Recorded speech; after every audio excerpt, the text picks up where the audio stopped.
Channel के like कीजिए, subscribe कीजिए, शेयर कीजिए। हर महादेव। अपनी भोलेनाथ के चरण में प्रणाम करती हूँ, गौरी मैया के चरण में प्रणाम करती हूँ, अपनी माता पिता के चरण में प्रणाम करती हूँ, गणपति ललनमा के चरण में प्रणाम करती हूँ।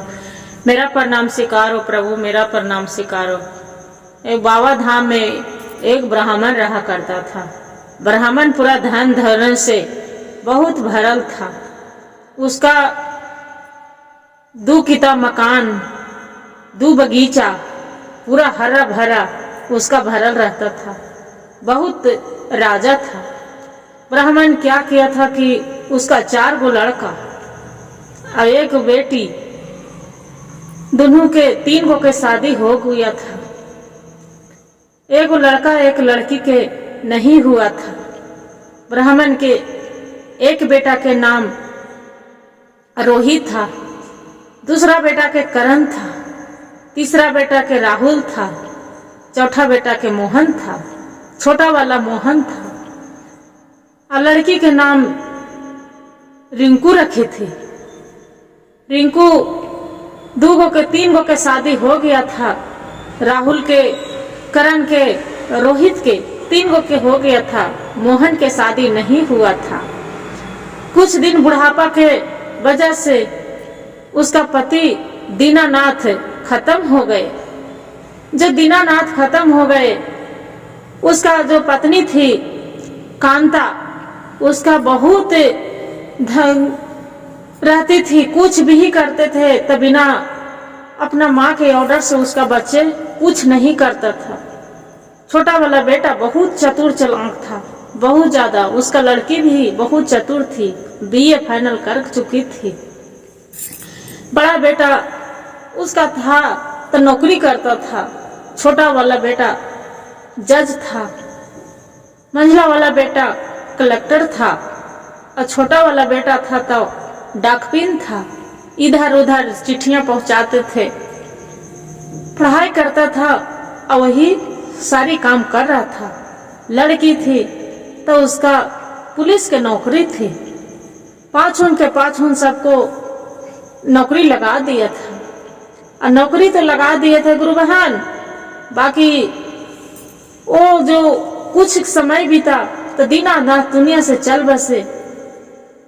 ई फूल रहती थी कांति, कांता बहुत रोती थी, पीटती थी। कुछ दिन खटिया पर अपना पति के विरोध में खटिया पर रह गए। जब काम क्रिया करने के बाद आया, अपना 4 भाई सलाह किए कि भाई माँ तो अब कुछ कर नहीं सकती थी। बड़ी वाली बहू थी, मंझली वाली एगो के घर के देखभाल मेहमान के कि कौन आ रहा है कौन जा रहा है। बड़ी वाली बहू थी तो पूरा तिजोरी के मालकिन थी।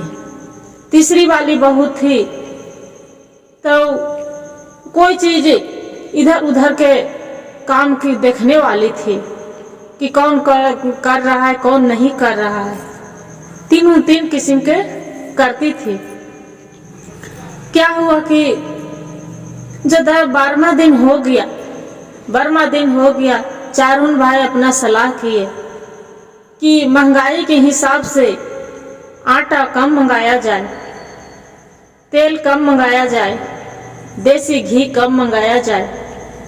उसमें बड़ा वाला बोलता है कि भाई 5 टीना में नहीं हो जाएगा, 5 टीना तेल से ज्यादा नहीं मंगाएंगे। शक्कर मंगाने के बाद हुआ तो बोलता है कि देखिए जे 5 बोरा शक्कर में तो हो जाएगा पूरा। फिर घी मंगाने के बाद हुआ तो बोलता है कि अरे 2 टीना घी में भी तो हो जाएगा, देसी घी में उतना से ज्यादा थोड़ा पुड़िया छनाएगा। सब्जी मंगाने के बाद हुआ तो बोलते हैं कि भाई 1 कुंटल सब्जी में तो हो जाएगा, जी कितना हरा सब्जी लगेगा, उससे जो तो ज्यादा थोड़ा कोई खाएगा। फिर आटा मंगाने के बाद हुआ तो बोलते कि 5 पैकेट आटा में तो हो जाएगा, 25 किलो आटा से ज्यादा तो लगेगा नहीं। बोले सब कम किफायत करके मंगा दिया गया। अब बोले जितना कम से कम रेट लगे उतने ही कम रेट में आप ले आइए। ऑर्डर दे दिया, लेके आ गए। दीनानाथ था तो बेचारा 1 लाख रुपया अपना पत्नी के बैंक से में धर के गया था। पत्नी के उसका कहलाम था कि मेरा पति के फिर काम क्रिया नहीं होगा, धूमधाम से उसका काम क्रिया करना अच्छे से। बाकी अपना माँ के 4 बेटा उसका सलाह लेना नहीं चाहे। अब सलाह लेना नहीं चाहे, अपना मन मौजी कर दिए। उसका कांति थी तो उसका पूरा गुस्सा लग रहा था कि मेरा बिना पूछे हुए कैसे सामान आ गया। आज मेरा पति के मरला 10 दिन भी नहीं हुआ है, दुनिया से चल बसे। आज मेरा अहमियत घर में कम गया, उसका रहा नहीं जा रहा है। बोले अच्छा ठीक है, मेहमान अभी आए हैं, मेहमान के जाने दो। तब इस खानी के हम डांट लगाते हैं और पूछते हैं। फिर गुरु बहन क्या हुआ कि जो ब्रह्म भोज हो रहा है, खाना खाने बैठे सब, तो देख रहे हैं कि उसमें सब्जी खा रहे हैं, उसमें बड़का बड़का जो कीड़ा होते हैं तेल चटवा उसमें गिरा है। खाने वाला कोई खाए नहीं। महात्मा लोग आए थे, ब्राह्मण महात्मा सब खा रहे, जोनार जमने के लिए पहले बैठ गए थे। जो कीड़ा निकल रहा है सब्जी में तो नहीं खा पाए, हाथ बार लिए। सब पत्तल पर के वैसी पुड़िया सब्जी सब जो है इस चावल सब पड़े हैं। फिर पहला बोला दूसरा फिर खाने बैठे हैं जिमें, तो क्या करते हैं कि उसमें दाल कम गया है तो उसमें गर्म पानी पूरा मिर्चा के पाउडर खाली मिला रहे हैं। बोल रहे हैं कि सब्जी बहुत तीता है, दाल में खाली पानी है।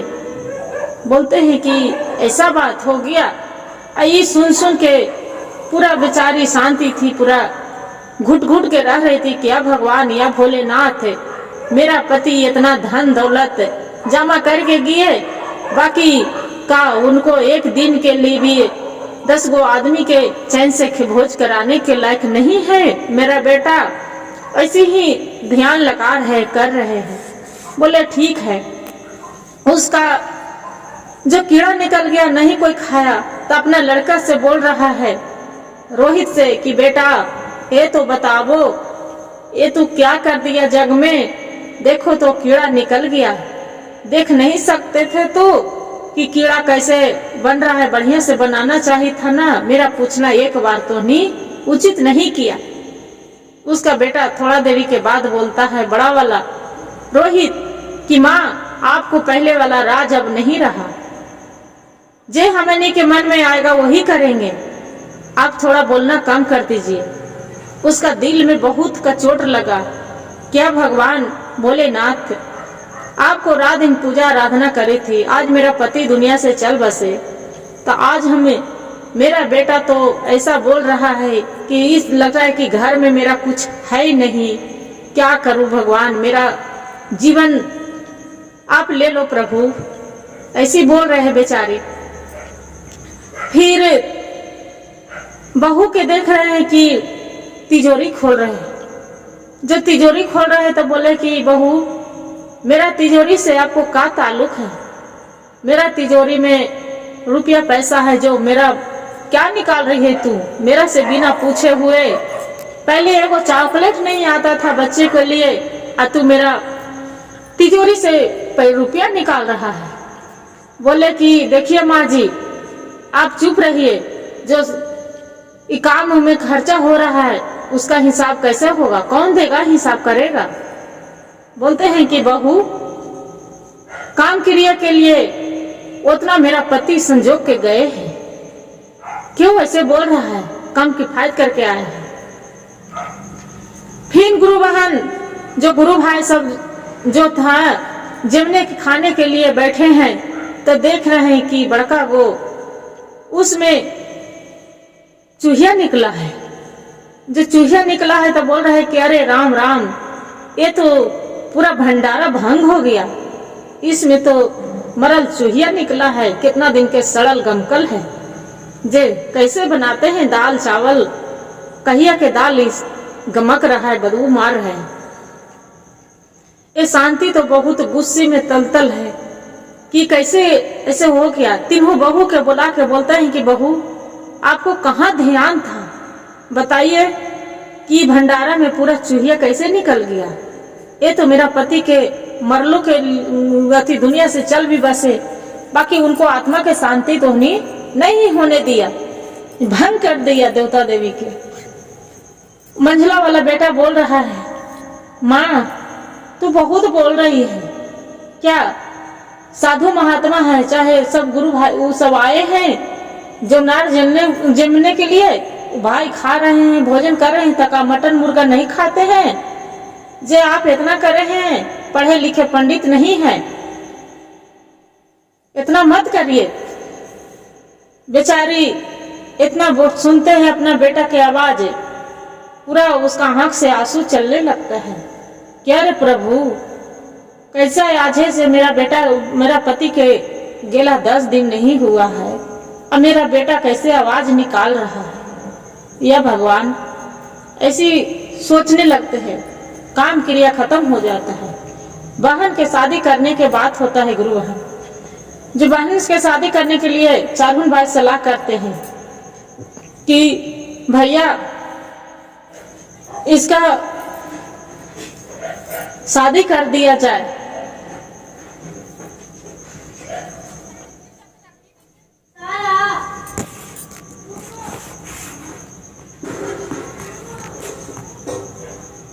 रिंकू के शादी कर दिया जाए। बोलते हैं चारुन भाई कि हाँ भाई बात तो सही है, बाकी ठीक है लड़का देखा जाए आओ का। बोलते हैं कि भैया एक लड़का है, बाकी उसका बहुत धन दौलत से भरे है, बाकी उसका लड़का के 10,000 मांग है। हम 10,000 तो चारों भाई मिल के नहीं कमा पा रहे हैं, तो 10,000 हम दहेज कहाँ से देंगे। शादी में 20,000 रुपये खर्चा हो जाएगा, कहाँ से लाएंगे। उसका बड़ी वाली भाभी रहती है, बोलते हैं कि अजी बेटी के जो भाग हो, तो एक गरीब घर में भी जिसका खाने का ठिकाना नहीं है उसका घर में भी शादी कर देंगे तो बेटी खुश रहेगा। और जिसका बेटी के जो किस्मत खराब हो तो एक राजा घर में पूरा कर दीजिएगा तो यूं भीख मांगेगा। जे उतना क्यों सोच रहे हैं, कोई गरीब घर में कर दीजिए। छोटी ननद थी दुलार के, बड़ा मंझला वाला भाई बोल रहा है कि भैया मेरा पास में तो उतना पैसा नहीं है, हमरा तो खुद के बाल बच्चे में खर्चा है। बड़ा वाला भाई बोल रहा है कि देखो भाई आपको पास में नहीं है तो मेरा पास में भी तो खुद पैसा नहीं है। कितना पैसा मिलता है जब आपको पता है, पिताजी के काम में पैसा पूरा खर्चा हो गया। उसका माँ बेचारी घुट घुट के जीते रहती है, बोलती है सुनते सुनते अंदरे अंदरे दांत उंगली काट रही है कि आज से मेरा पति के गेला महीना दिन भी नहीं बीता। आवाज से ये नतीजा कर रहे हैं कि एगो बेटी के लिए दहेज देने के लायक नहीं है। 4 को भाई संजला भला भाई रहता है तो बोलता है कि भैया मेरा पास में तो आओ डाक बिन वाला जो काम कर रही हूँ पूरा जज वाला, तो आओ उसमें कोई देता है पेमेंट जल्दी मिलता है, फिर उसमें नहीं मिलता है। मेरा तो उसमें 1 रुपया के घूस नहीं मिलता है, पैसा उतना नहीं है मेरा पास में, मात्र 5,000 रुपया है। तो 5,000 रुपया से कैसे होगा। छोटा वाला भाई रहता है, बोलता है कि भाई एक काम करिए, मेरा जो पेमेंट होता है पूरा पैसा ले लीजिए, 10,000 के 10,000, बाकी मेरी बहन के रिंकू के बढ़िया घर में शादी विवाह कर दीजिए। अब वो सोचता है तीनों भाई कि 10,000 में क्या होगा, 10,000 तो दहेजे देंगे, बाकी 10,000 दे देंगे तो फिर बचेगा क्या। जे नहीं, इसका ऐसा घर सब ढूंढा जाए कि 1 रुपया तिलक नहीं दिया जाए। बोलते हैं कि भैया वैसा घर कहाँ मिलेगा। बोलते हैं कि कोशिश करेंगे तो जरूर मिल जाएगा। एगो विश्वनाथ पंडित है, वो बहुत गरीब हैं, उसी को घर अपने बहन को शादी कर दिया जाए।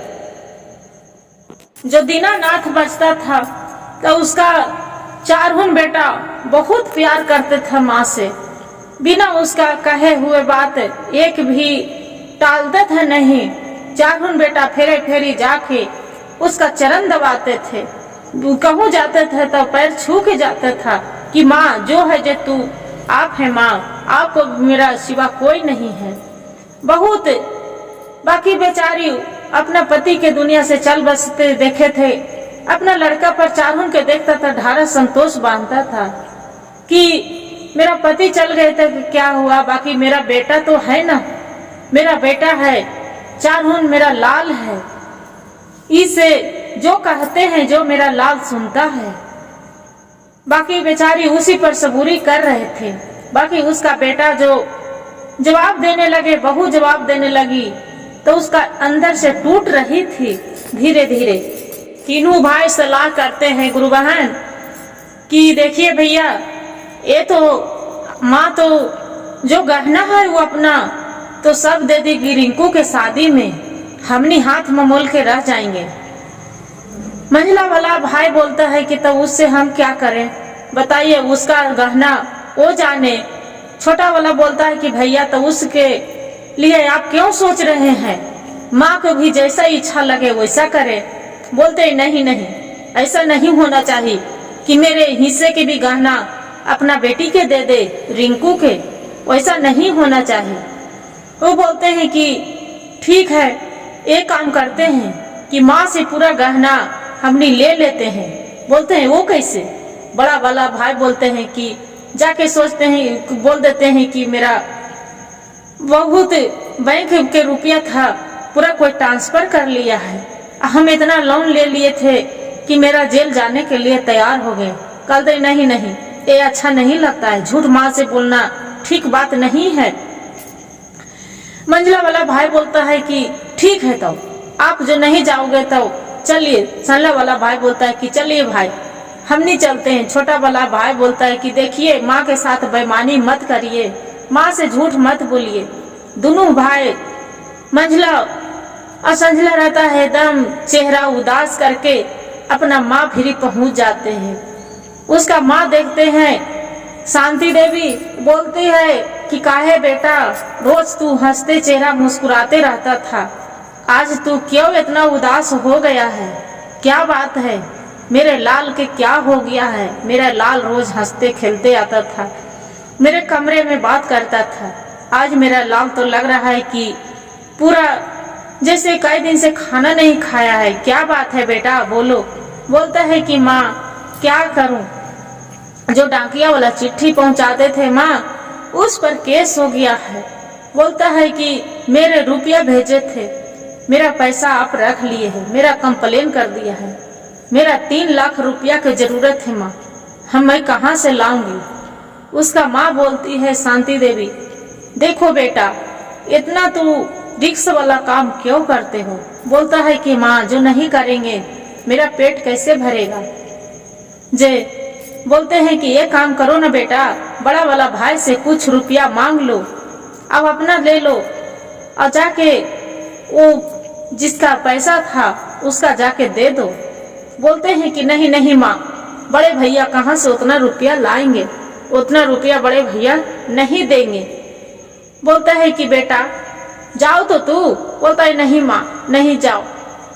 फिर बोलते हैं ठीक है, तू नहीं जाएगा, हम जाते हैं, भगवान पर भरोसा रखो, प्रभु के लीला जरूर दे मिल जाएगा।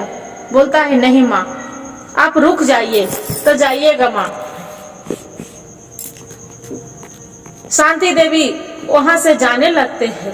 शांति देवी फिर बोलती है कि बेटा वैसा मत करो कि तुरा जेल हो जाए, एक काम करो, मेरा गहना है ले जाओ, उसे गिरवी रख दो, वो गिरवी रख के और पूरा रुपया उसका दे दो।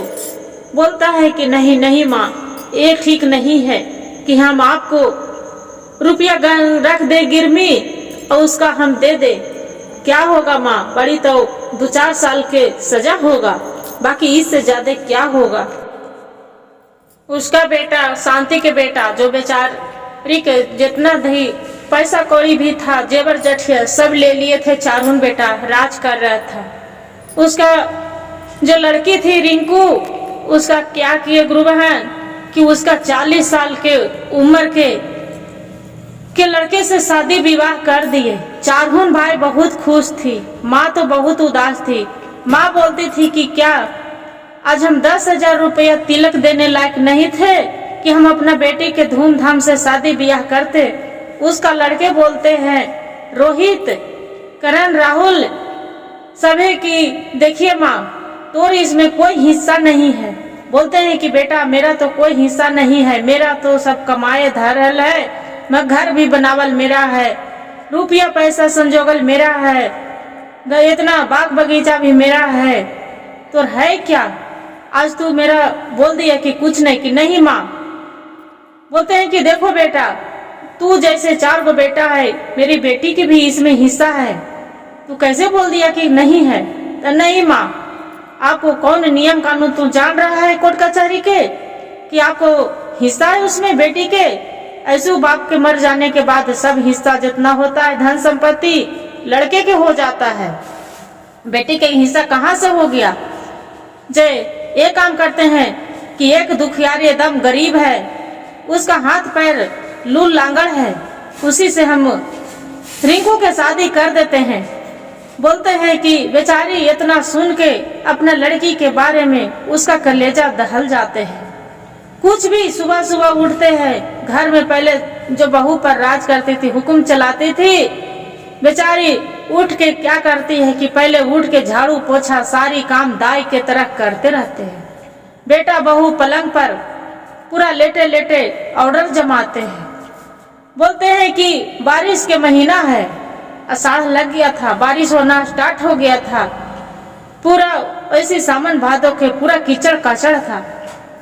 उसका बेटा पूरा एकदम निर्मल जल पीते थे, गंगा जी के पवित्र जल, ऐसा पानी नहीं पीता था, नल वाला। अपना बेटे के लिए रोज पानी भर के लाता था। बारिश हो रहा था, बड़का बेटा बोलता है कि माँ आज रहने दो, नल के पानी पी लेंगे, कहाँ जा रहे हो, बारिश में भीग जाएंगे। मंझला वाला बेटा बोल रहा है रोहित कि देख लो क्या होगा, ये ऐसी बुढ़िया खा खा के मोटा गई है ज्यादा, बेटे बहू पर बहुत राज करी है, क्या करना है, भींजना है तो भींजने दो। वो बड़ी माँ बोलती है कि बेटा मेरा क्या होगा, भींज जाएंगे तो भींज जाएंगे, मेरा क्या होगा। संजला वाला बेटा बोलता है कि माँ आजकल बहुत मलेरिया के बीमारी चला है, कुछ हो जाएगा, मच्छर तच्छर काट लेगा। बोलते हैं कि मेरा क्या होगा बेटा, हमने आग में जले गए, नहीं हम पानी में सड़ेगा बेटा, जे तोरा सर्दी हो जाएगा, मत पियो बेटा नल वाला पानी, हम जा रहे हैं गंगा जी से पानी ले आते हैं। बेचारी क्या करते हैं, बुढ़िया एक लोटा मटका लेते हैं, मटका धर के वही बारिश में भीनते तीते गंगा जी के ओर चली जाते हैं। जो गंगा जी के ओर चली जाते हैं, जैसे सीढ़ी पर पांव धरते हैं वैसे ही उसका पैर पिछुल के गंगा जी के धाव में चली जाते हैं, लहर तूफान में। बेटा यहाँ हर वो 2-4 गो आदमी वहां पर खड़ा रहते हैं, बोलते हैं कि अरे ये तो एगो बूढ़ी गंगा जी में डूब गया दह गया। वहां पर बोलते हैं कि एगो कोई पड़ोस वाला रहते हैं, बोलते हैं कि अरे ये तो उसका रोहित के मात है, जे उसका रोहित के माँ तो आई थी पानी लेने, बेचारी एक नौकर के तरह काम धंधा कर रही थी। वहां पर जो रहते हैं गुरु बहिन मल्लाह भैया जो रहते हैं, बोलते हैं कि अरे बेचारी के ही किस्मत में लिखा था, पहले कितना जो दीनानाथ बचते थे, तभी बुढ़िया बेचारी कितना राज करती थी अपना पति के जिंदगी में। इसका पति के दुनिया से जाते इसका लिए सब तो लगते हैं कि कुछ नहीं, राख बानी हो गया कोयला के तरह, जैसे ही इसका जीवन में कुछ नहीं बचा वैसे ही हो गया है। देख लो ये बूढ़ी अम्मा के कैसा चेहरा उतर गया, न कभी मुस्कुराता है न कुछ।